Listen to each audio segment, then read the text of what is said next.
of the Office of Management and Budget from the White House, Russ Vought. Thanks for coming in. I appreciate it this morning. There's a lot going on. Your reaction first to the jobs data coming out for the month of May and what you think, what the White House and you think this shows?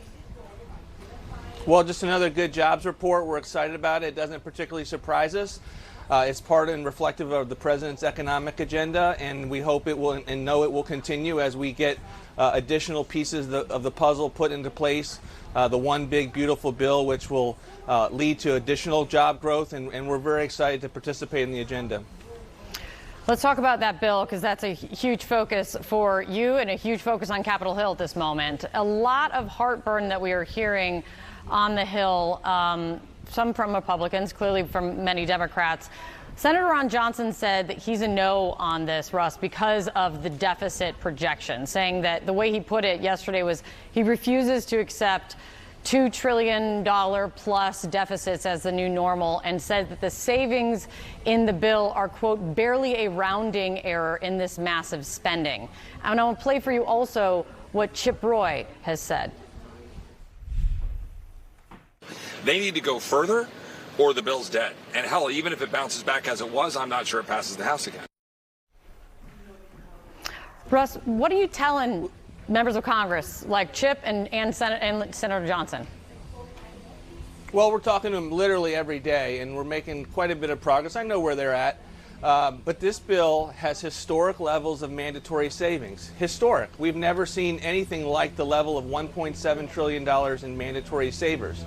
It's why the bill over 10 years actually reduces debt and deficits. It's not a rounding error when you have historic levels. When you look back, and the last time we were even in the conversation of savings like this was 1990s. Can the bill be improved? Sure. We're very happy with what passed out of the House. We're having great conversations in the Senate and continuing with House members to make improvements to the bill. But this bill, in addition to accomplishing vast amounts of the president's agenda, and that's really what this is. It is an agenda bill. It is not a budget bill. It is a device to get through the Senate without the Senate filibuster and to put as much as you possibly can into it. And any one of these provisions in any other year would have been the subject for 6 to 8 months of debate. This bill puts them all together, helping the American people on so many different fronts that the president was promised to them on the campaign. And in addition, it reduces debt and deficits over 10 years by $1.4 trillion.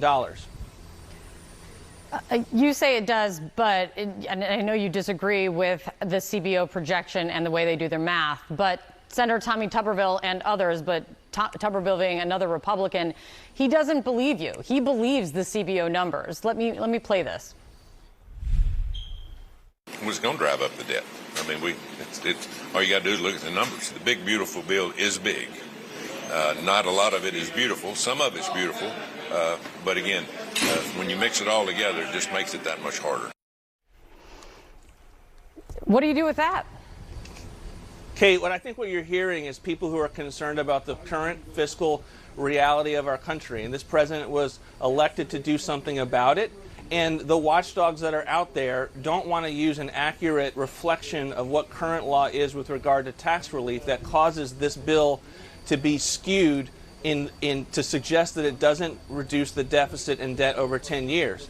But many of these members, all of them, we work with very closely and have a desire to do something about debt and deficits. We're working with them closely. Right. They will be allies in that fight. And as we explain this bill, I think we're going to get to a great result in the Senate. But the thing is, you're talking about the way that these watchdogs go about these projections. Are you just saying Tommy Tuberville doesn't understand the math? No, look, I think the way the watchdogs are presented to the American people are going off of the watchdogs, whether that's Congressional Budget Office or whether that's what the Senate does, and that's why Tuberville is saying, and he believes, and Ron Johnson believes, that this is going to add to the deficit over 10 years. Kate, I can't explain people's belief. You're asking me about what the facts are, what is reality. The reality is that this bill reduces debt and deficits, and I'm explaining to you why Congressional Budget Office skews their results. And it's not just that they skew the results and don't reflect reality. They also have a historic inability to project the costs of things properly or the savings properly.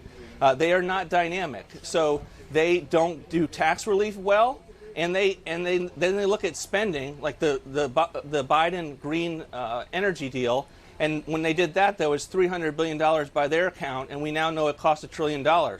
They are historically off, and we're just not going to accept that as we plow forward to get the American people what was promised to them. I get it, but the question is the way you describe it, you would think every Republican senator, especially those who are deficit hawks, would be super happy to jump on board then, but they're not. Kate, you can ask the question 3 or 4 different times. The answer is the same. We have to articulate and explain what the bill does and how the watchdogs go about their business. And we're having great conversations across the board. These members want to make this a moment that can be maximized for fiscal responsibility and debt and deficits, and we do too, and that's why we're supportive of the House bill. Just like some of the members that voted for the House bill, we will continue to have those good conversations and get to as good a result as we possibly can, and it will be historic once the Senate passes this bill. As those conversations continue, this feud between the president and Elon Musk has spilled into the wide open. How much is Musk's attacks here hurting you guys in trying to get this passed? Look, we were disappointed by Elon's comments, but look, we have a job to do. The president has a job to do. He made promises and campaigned to the American people that we would change the way this town works, and we're in the business of doing that. So we're full steam ahead. We're moving forward, and we will continue to educate and explain to the detractors of this bill what we think it does, what we know it to do, and that won't change. One of the things that the president said in the midst of this back and forth with Musk is that the best way to save money in the budget is to terminate Elon's governmental subsidies and contracts. Is that under serious consideration? Look, we recognize that Elon benefits from, and his companies benefit from the taxpayer dollars, right? I think there's just a reflection of that and the reality of that. As you assess a bill, and assess a bill as big as this one, there's a lot of moving parts. And I think that tweet is a reflection of that reality. And we are aware of the interest that Elon's various companies have, and we are trying to put together the best bill for the American people as we possibly can. It sounds like a yes. No, I didn't say. What I said was that it is a recognition, as we explain to the American people, the realities of people's interests with regard to assessing, is a bill good for the country or bad for the country? And the president was stating the reality that the businesses of Elon Musk benefit and work in tandem with the federal government. The American people need to know that. Absolutely. I mean, is the, just take the one contract, SpaceX. I mean, is a $152 billion contract with SpaceX from NASA, is that worthwhile government spending? Again, the reality of the ways that Elon has constructed his businesses, Kate, is that he has contracts with federal government, federal agencies, and it's a point to the American people in the midst of a very complicated back and forth legislative process that as we have outside parties now, outside of the federal government, who are opposing for various reasons the bill, it is a point the administration will continue to make that these contracts and relationships with federal agencies are present, these policy provisions in law are present, and that is something that the American people should factor in when they assess where people are, given the back and forth and who's opposed and who's supportive of a bill that we believe is historic, will help reduce the deficit, will help balance the budget over time, and lead to a host of important reforms. One thing is certain, this is a very important week, has been for this bill, and it will be, we've got some very important days ahead in where this heads. Russ Vought, thank you so much for coming in. I appreciate your time.